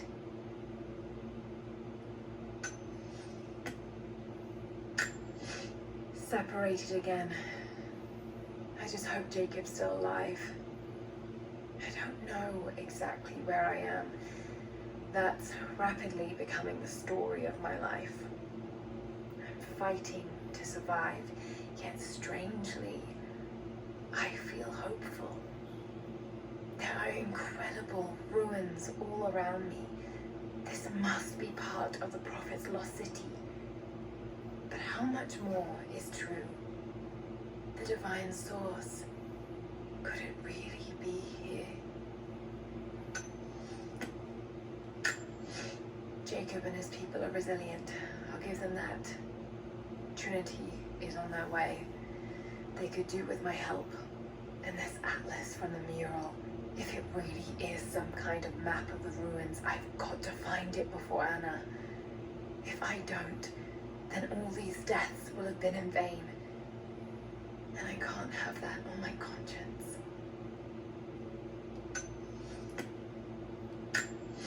Trinity being here, the people they're hurting, that's down to me. I led them here. God, it's happening again, isn't it? People are suffering, because of my actions. No, you can't think like this, Lara, or you really will drive yourself crazy. Trinity would have found this place sooner or later. At least I had the chance to help stop them, of getting to the divine source first and using it to benefit the world, rather than cause more pain and suffering. Just need to focus. For everyone. I wish you could see the view from my tent, Lara. The dig looks so beautiful in the early evening, when the last embers of the sunlight dying upon a good day's work. Then, one by one, the fires are lit, and the smell of roasting meat wafts across the camp. They tell me that it's guinea pig. I declined it. Roth ate too. Maybe next time I'll bring you out here too. How did your history test go? Those were my happiest memories, Dad, being out on the digs with you. Especially when you gave me my own little plot to excavate. I liked that. Feeling that I was part of something important. I aced that test, by the way.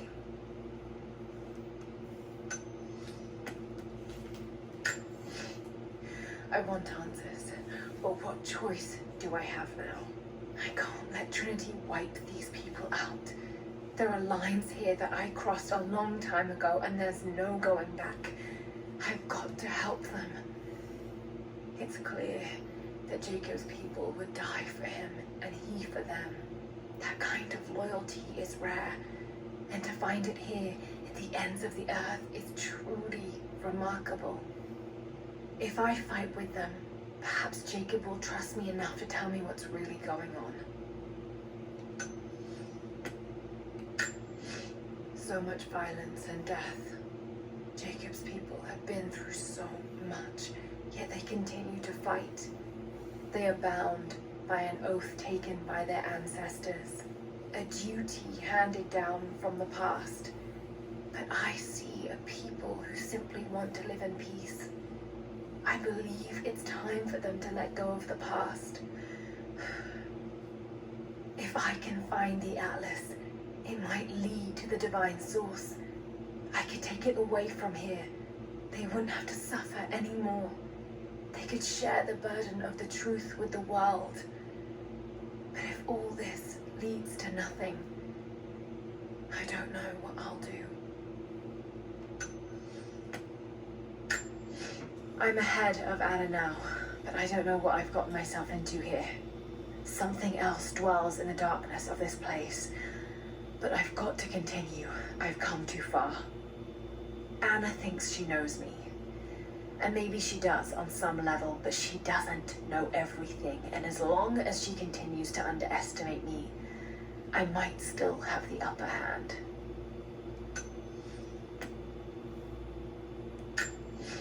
Someone else was attacking Trinity in the darkness beneath the cathedral.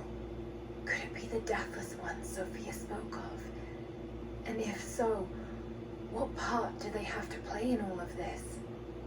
I have so many questions. But for now, I'm just relieved. Jonah's alive. I should have known he'd come looking for me. And thank God Jacob's people found him before he ran afoul of Trinity. I never wanted him to follow me into danger.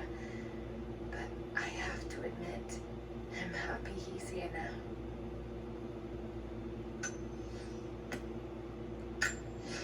They have Jonah now, and the Atlas. But if they think he knows something, there's still a good chance they're keeping him alive. I just hope Jonah can hold out long enough for me to find him. I have to get him back. I won't let him die here. Hang on, Jonah. I'll find you. I know I've spoken little of your mother, Lara, but I want you to know that in the brief time she spent with you, she loved you utterly. We were a very happy little trio, and when we lost her, I was a wreck. I still am. I hope one day I will find answers that will stop this pain. For me it is too late, but for others, maybe not. I'm rambling now. Shouldn't have had that nightcap. Sweet dreams, dearest. Was it all about her? Those questions about life you hoped to answer? Or was that just an excuse? Maybe I reminded you of her too much. God, Lara, you're talking to a ghost. About another ghost. Maybe you need a nightcap.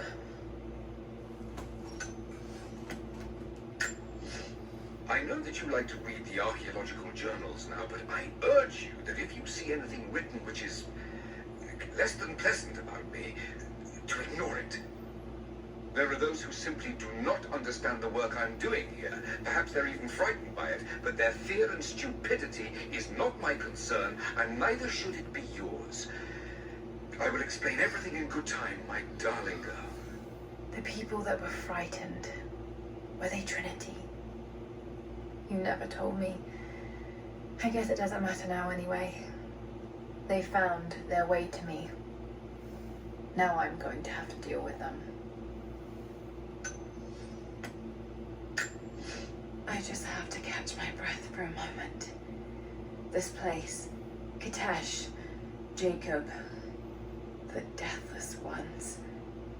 I've been running so fast for so long, I haven't stopped to acknowledge the simple fact that all of this is real. A part of me can't believe it.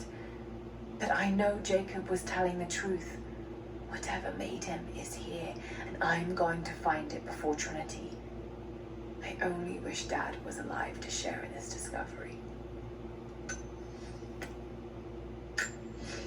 I don't know what I expected an immortal being to be like, but Jacob seems so human. The things he must have seen over the years, all that experience and knowledge, it's difficult to fathom. And yet, he lied to his own people for generations, all for the sake of this secret. What wonders will be unlocked with the divine source? Will humans finally understand the true nature of the soul? Or will it unlock some extraordinary new scientific discovery? One thing is certain. It's too important to allow Trinity to control.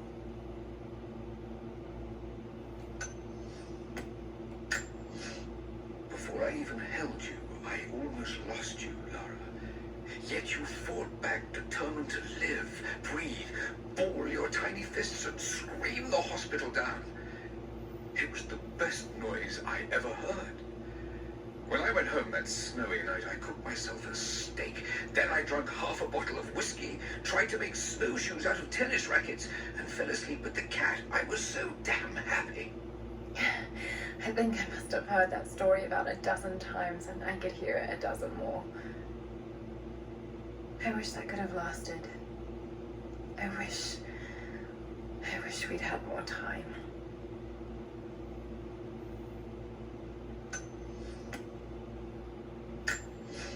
The soil in this valley is not the rich, black earth of your fertile homeland. The bones of these mountains are not the gentle hills you roamed as children. We are in a new land, and we must learn the language of the stones. Beneath our feet, the sharp rocks hide glittering veins of ore, gold, and chromite, which, when mixed with other alloys, creates a steel that shines like silver. Pain is illusory, just as the body it is tied to. Our souls feel no pain. When we split, rend, and tear our flesh, our souls still soar, unblemished and undamaged. When you learn to separate the lies of our bodies from God's truth of the soul, then the adversary has no hold upon you. Your body may die, torn limb from limb, and you will call out with joy, for your soul is eternal and free of pain. Once we had learned the lessons of our enemies, we grew to surpass them in skill. We learned how to loose arrow after arrow, until the battlefields were so covered with arrow shafts that they resembled a field of wheat. And still we learned. The best riders and archers of Asia Minor no longer opposed us, but instead clamored to join our armies. We carry the wisdom earned from generations of refinement, and now we pass on these lessons to you. Our ancestors had not been hunters for many generations. We were so used to the great sprawling wealth of the Empire. We were forced to discover those skills again on the hard trek into the mountains. We learned from hardship and from the people we met along the way. The best of our hunters will tell you that with a proper focus, they can see the life coursing within an animal and can pierce their heart with a single arrow. Without this, our ancestors had not been hunters for many generations. We were so used to the great sprawling wealth of the Empire. We were forced to discover those skills again on the hard trek into the mountains. We learned from hardship and from the people we met along the way. The best of our hunters will tell you that with a proper focus, they can see the life coursing within an animal and can pierce their heart with a single arrow. Without their skills, we would not have survived. This valley has given us all we need to survive and flourish. But it did not give those gifts willingly. Towering cliffs of rock and ice made traversing our lands treacherous in the best of times. Our city now has roads and paths, bridges and walkways. But in the early days, we had only our hands, rope, and simple tools. More than a few of us died, scaling the inhospitable heights. But now we have learned to cross the face of these cliffs, as if we were born to it. Learn from our trails, and the pull of the earth will never hold you down. When the body suffers a wound, it knows how to stitch itself together. A child with no knowledge of the bodily humors will still heal from any wound that does not prove fatal. But with the knowledge contained within, you will see that a wise man, with great practice and concentration, can will his body to heal faster. The mind holds great sway over the realm of flesh. When we first arrived in this new valley, we were lost and dying. The beasts and trees and plants were all strange and foreign to us. But we have learned much. It has been a long and painful process, and we discovered through many trials and still more errors what salves and poisons can be made, and what other treasures the valley offers. Let this text be a lesson to those who follow in our footsteps. When we fled the Empire, we left much behind, but nothing so valuable as the secrets of our ancestors. The secret of the war fire. With this weapon, our ancestors broke the invasions of the Persians, the Avars, and the Arabs. They know it by another name, Greek fire, for we alone know the secret. But we had to leave it behind. After many long years, we have at last found the ancient formula. And again, we wield the war fire. Our arrows glow bright with death, and we can feel safe once again. Do not let the secret leave this valley. Protect it with your life. Though the philosophers believe our body is but a dream of the soul, an infection of the flesh or a blow to the skull can end that dream, whether we believe it or not. Those wise men sleepwalk through life, hastening their own ends through inattention, while I am not so foolish that I would declare them right or wrong. I will instead make aims to protect both body and soul. Through concentration, discipline, and focus, we can become masters of the physical realm, able to keep our bodies and souls together by avoiding the horror of pain. Pay close attention. You must always see the sword before it strikes if you hope to live. There was a time when our empire fought with sword and shield. But we learned from our enemies. The horsemen of the steppes and the archers of the east taught us, at great cost. We adopted their strategies, took their lessons to heart, and brought their mercenaries to our side with coin. In time, we learned to be just as deadly with a bow, just as quick. Let these lessons, learned in blood, be your birthright as a soldier of the Empire. I knew it was a mistake when I threw the drink in his face, but I did it anyway. I thought Minister Dyatlov's shocked look would be worth the loss of funding for my research. I was a fool. The KGB bastards knocked down my door before dawn. 5 years. A work camp. They no longer have the spine to call it what it is. They call it Freedom Station, liars. It is a gulag. I promised myself I would not let them break me, but I wept for mercy in my first week. I must find a way out. There is a guard, a red-cheeked boy named Ivan. More sweetness than sense. It pains me to use one so guileless as he, but I will not rot here.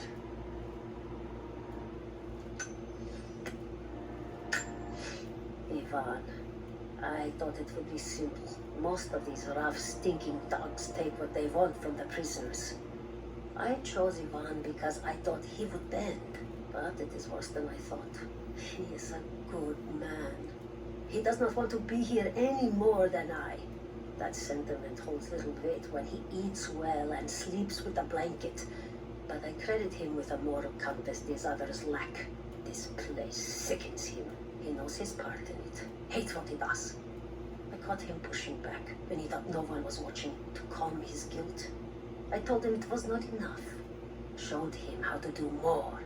We worked well together. Planned our escape. But it is too late. I am pregnant. We are damned. I never held my daughter. They took her from me on the surgeon's table. I tried to fight, but they are many, and I am weary. Then they dragged me away, split our 3 hearts apart. They have taken me to a hidden vale where ancient ruins stand. They tell me if I cooperate, I will see my family again. I will never trust these monsters, but they do not have a better plan. There are curious flowers here. Exposure to the pollen has left my captives rattled, and they will go no further than our little outpost. They brought me here in the hopes that my expertise in botany would help them find a counteragent. At last, the state has a use for me. I nod and smile. I played a part, but they cannot break me again. For my daughter, for Ivan, I will live. It's been weeks since these bastards dragged me from the gulag, from Ivan and my daughter, to this strange vale. They have tasked me with finding some way of counteracting the unusual effects of the pollen that hangs in the air. Now I believe I have a formula that may work. An extract from the seed pods of the plant. The liver of animals that consume the flowers and have metabolized the toxins. A phenothiazine derivative. The last ingredient is a risk. They have it in large quantities around the gulag, where it is used as an insecticide. May also act as a rudimentary antipsychotic, bearing a chemical similarity to other compounds I have studied. Or it may be poisonous. I will try the mixture on myself tonight. There was a revolt, a bomb. The native people, the enemies of my enemies, rose up, striking out as we had always dreamed. Ivan and our daughter might have known freedom, but instead they are dead. killed by the only people that might have saved us. The Soviet cowards with me in the Veil say there is nothing left, that we must await rescue. They say they will protect me, but they jump at the dark, and supplies run low. There will be no rescue. I will live, and my captors will not. Survival is the only truth in this world. They are a superstitious lot. I slip the pollen into their rations, and when they are reduced to weeping husks, I will show them a new face, something they have feared since childhood. Baba Yaga, grandmother serpent, witch. They will die screaming in terror. They deserve so much worse. If I cannot live free, then I will survive alone, in the shadows, until death reunites me with Yvonne and our child.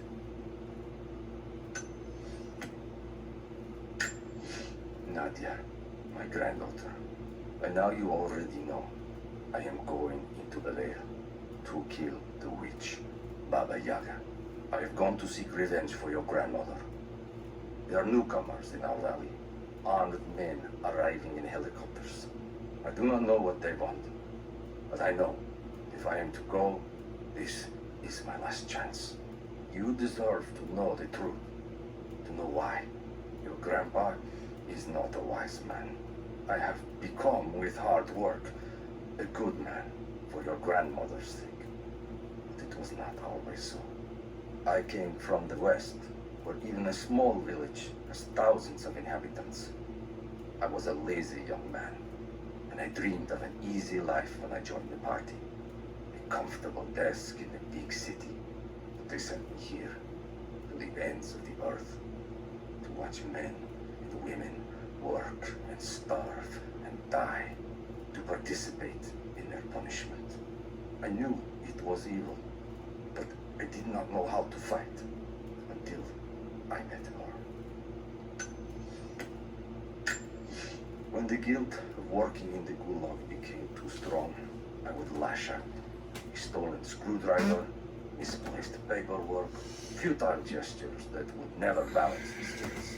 One day, I was caught taking a stupid risk. Your grandmother, Serafima, she spoke up, took the blame. They beat her, mercilessly. But I was saved. When I found the moment to thank her, she spat at my feet, told me I had risked my life for nothing, challenged me to do more. You have so much of her in you, Nadia. At first, I thought her cruel. She gave me no credit for my little acts of disobedience. That place, the gulag, it crushed hope and ate what little scraps of dignity remained. Every day I did not fight it with my whole heart, she said. I was complicit in atrocity. She demanded my honesty because she knew I was capable. It was the greatest kindness anyone had ever shown me, and I loved her for it. We decided to wait until winter passed. We hid supplies. We made maps. We planned. I got her a work detail indoors. She helped me find ways to slow the grinding gears of the gulag. If I could disable a hydraulic lift, I could keep 100 men from one day in the mines. Cut the wiring of a few trucks. There would be no special work projects for another week. I took greater risks, but once I had met your grandmother, I could not return to the sin of ignorance. We knew that the child would complicate our escape, and she hid it as long as she could. And then, without warning, they took her away. Our daughter was given to a nursemaid among the native prisoners, and they dragged Serafima away to the Veil. I tried to stop them, fighting in the open. I stood in front of the transport truck, prepared to kill to save her. There were too many of them. I screamed my farewell as they dragged me away. And I don't know if she heard. They put me with the other Russian prisoners. I could see the hate in their eyes, and I didn't blame them. To them, I was just another instrument of their humiliation and degradation. I didn't tell them what I tried to do. They could never be enough. When the revolt came, I was ready. The native prisoners, the ones the Gulag recruited from this very village, were kept apart from the Russians. They had known of my resistance, and that kept them from killing me, along with the other guards. I held my daughter, your mother, for the first time, as the Gulag burned around us. The people of the village took us both in, and against their own superstition, agreed to help me rescue your grandmother from the veil. The officer wandered out of the veil just as our rescue party prepared to enter. His body bore the marks of torture, a sight we knew well. The witch descended on them during the revolt, killing Seraphima along with her captors. He told us of the house that walks, of her fearsome voice. A child's story made flesh. He died the next day. Baba Yaga leaves no survivors. I wanted to go on and bury your grandmother, but no one would enter the veil after that. In the village, I learned to be a good man. I lived to honor her. I worked hard, but I dreamt of killing the witch every night. I might have gone years ago, had the fever not taken your mother. I stayed for you, Nadia. I am a lucky man. I lived a good life I did not deserve. A new fight is coming, but it is not mine. If I am to find revenge for Seraphima, it must be now. I go to kill the witch, to lay your grandmother to rest. I will not be coming back. Forgive me.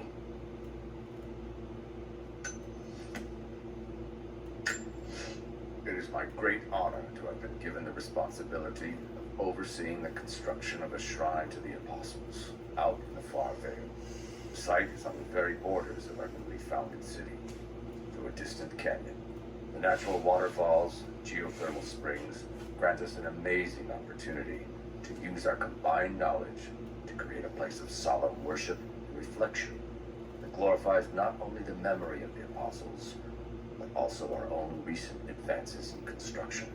Already we have outpaced the empire we left behind. We will arrive in the morning and break ground on a shrine to honor our past and the future of our city. Construction on the shrine continues. We decided to build our shrine at the top of the vale, high in the cliffs above the river.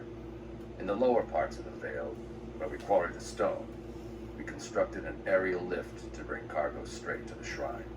With all of our success thus far, I cannot ignore the ill omens. The two-headed wolf pup I found, dead in the forest. The strange noises at night that no one can identify. And the murder, first in our new city. 2 journeymen were feared lost in a side passage collapse. But one emerged 2 days later, raving mad and covered in his companion's blood. We are no strangers to violence, but I cannot shake the feeling we have crossed some forbidden, invisible threshold. I have suspended all construction at the shrine and ordered the workers to prepare for the return trip. I should have left weeks ago, sought advice from our city's wisest. The violence increased, slowly at first, and I passed it off as raw nerves, pressure to succeed. But now it cannot be denied that something evil inhabits the veil. It preys on our worst nature, makes us susceptible to dark suggestions. Yesterday, a young stonecutter brought me news of a scaffolding collapse that ruined much of the day's work. Before I knew what was happening, my aide had to pull me off the youth, who lay bloodied and insensible. When I washed my hands, I found a fragment of his teeth embedded in the flesh of my knuckles. I do not know myself any longer. It is time to leave. I am the last. There are others, raids who haunt the veil, but they are no longer human. They wear familiar faces, cry out for help in the voice of dead friends, but I will not believe their lies. My sword keeps them at bay, quiets them if they will not stop screaming. I tried to lead us to safety, I did, but someone collapsed the passages leading back to the city. Once we realized there would be no escape, we turned on each other. Now, a madman with a bow is perched high above the veil, and he brings down the message birds I sent with pleas for help. Delays the return, more than I can drive away. No one will survive this veil. Perhaps it's for the best. Let these, my last words, be a warning.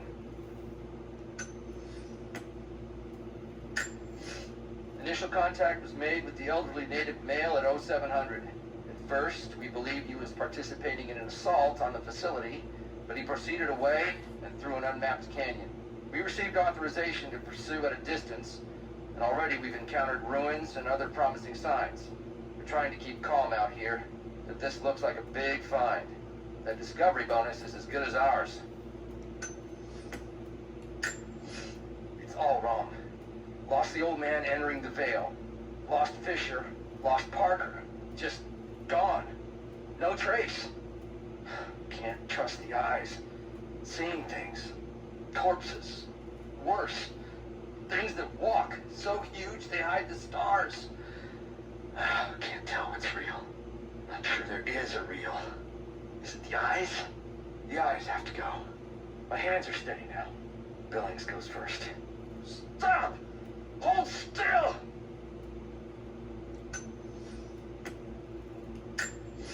It's dark. The others are out there. I can hear them, panting. Moment of clarity, but it's slipping. Coming less frequently. We're sick. Poisoned. Something. Doesn't matter. Forgot why we came here. Forgot where we were before. Barely remember who I am. Someone else here. Walking amongst us as we grovel and weep. A spirit. A goddess. A demon. She is whispering. We listen. Listen. It's her. Always been her. At the margins. In the dark. Always there. She is what we came here for. We just didn't know it until now. She is the center of the world. She can make the fog swirl and choke our minds. She can give us clarity. She spoke her name, Baba Yaga, and our wounds healed. With another word, she split us open again. We are nothing, and we are hers. We will do as she commands. We were made for this.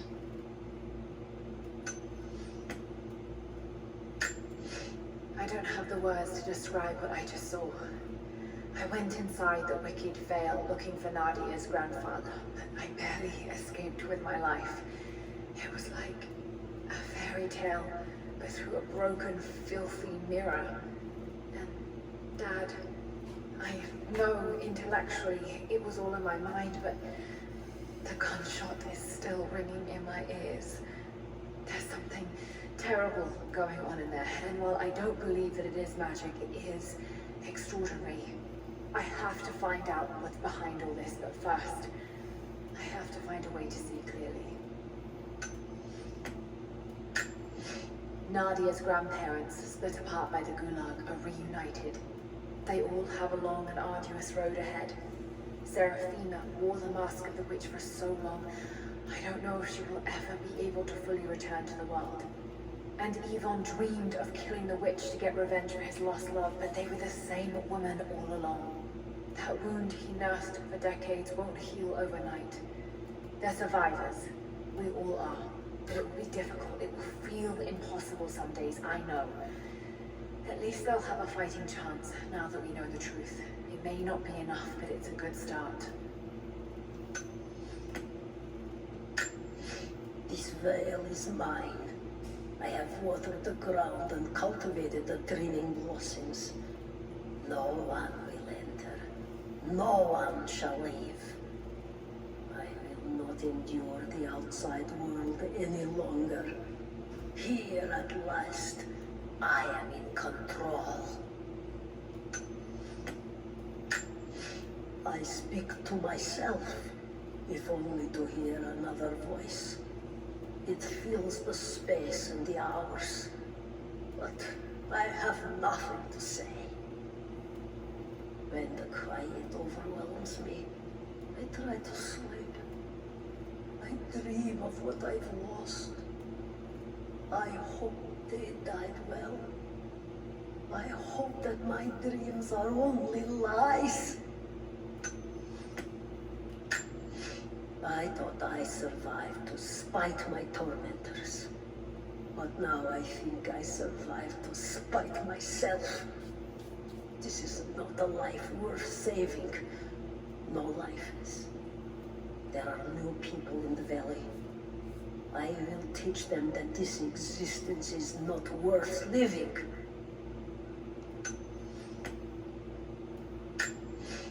Against all odds, they survived in the ruins of their former glory. But forces from outside the valley came, again seeking the divine source, separated from the rest of history for almost 1,000 years, until the Soviets came. They were almost wiped out, and those that lived struggled to survive the coming years.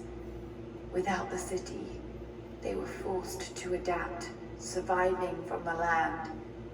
Many believed the prophet was dead in the years that followed, but he returned to protect what remained of his people. Somehow, the Mongol horde learned of Kitesh and the treasure of the source. They laid siege to the city, and although they were outnumbered, the prophet blessed his army, the Athanatoi, so that they too would not fear death.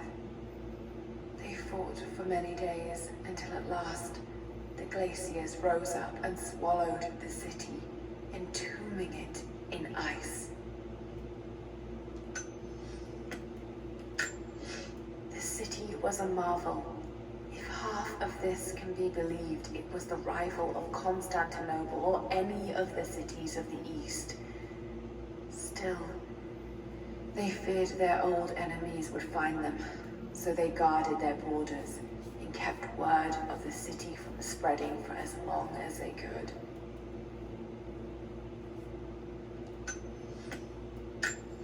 The followers of the prophet were builders, engineers, scholars, doctors, as well as soldiers and common folk. Wise and good people walked in his footsteps, and with their knowledge and will, a great city was raised up in a generation. The city of the prophet, resting place of the divine source, Kitesh. But through the hardship, they knew they had been chosen to be the protectors of the divine source. So God granted them a paradise in which they could begin again. They came to a lush valley by a lake high in the mountains. The prophet had led them through hardships and death, and now they were free to begin again in safety. Across the steppes and into the frozen wastes, they traveled east in search of safety and freedom. They passed the edge of the empire and crossed into the frontier, protecting the divine source. The journey was perilous. Many succumbed to the cold and starvation, but the miracles of the prophet kept them going forward. They fled south to the very edge of the empire, but attackers pursued them, seeking to silence the prophet. They were attacked, and the prophet was killed. But the divine source awoke, and the prophet arose from the dead. When the emperor died, the prophet's favor in court died with him. The new emperor distrusted him, and fearing for their safety, the prophet and his followers fled the imperial city with the divine source. Many stayed behind and renounced the prophet, but one entire imperial army pledged loyalty to the prophet, the Athanatoi. The prophet returned from the wilds, a changed man, bearing the divine source, and entered the holy city of Constantinople. People came far and wide to hear him, and he had the ear of great generals and even the emperor himself. But even then, he had enemies. The Athanatoi, literally the deathless ones, they defended the city against all invaders with Greek fire, a secret weapon they bought from Byzantium. It burned through iron and flesh and could even set water ablaze, and they guarded the formula of its creation. When the drought of 1,000 days choked the land, the prophet led his people to the waters of life. The prophet was slain by the Order of Trinity as they fled Constantinople, but his followers escaped and took his body to the oasis. A great plague descended upon the people, ravaging young and old alike. The prophet went among the afflicted, laying his hands upon them, restoring them to the fullness of life. When the great armies of the north invaded the land, the people rose up to meet them in battle. But the prophet bade them to lay down their arms. He spoke to the enemy in their tongue, and they did depart in peace. We celebrate the miracles of the prophet of Constantinople, who was unjustly taken from us at the hands of the Order of Trinity. But his truth can never be hidden. A plaque celebrating the scientific achievement of the Soviets. It reads, "Motherland, you've been the first to light a star of progress and peace over the earth. Glory to science, glory to labor, glory to the Soviet regime." Another plaque to promote a good work ethic. It reads, "Work hard to fight cold and hunger." If only it were that easy. The plaque is a little more belligerent than the others. It reads, "Enemies must answer for their crimes against the motherland." The symbolism isn't exactly subtle. An image of a man working a farm in the dead of night. It reads, "Night won't prevent us from working." I can't imagine smiling about that. The text reads, "Lenin lived, Lenin lives, Lenin will live forever."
Coco stands at the crest of the mount, watching as the stars move round him.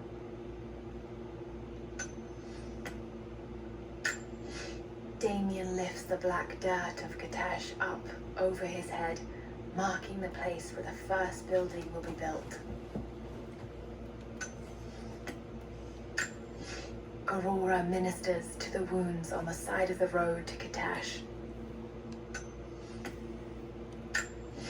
Rivka, in her old age, stares upon the city her designs gave birth to, and she smiles. Valentina stands overlooking the built city. Overhead, both the sun and the moon are visible in the sky, representing the speed at which time seems to pass.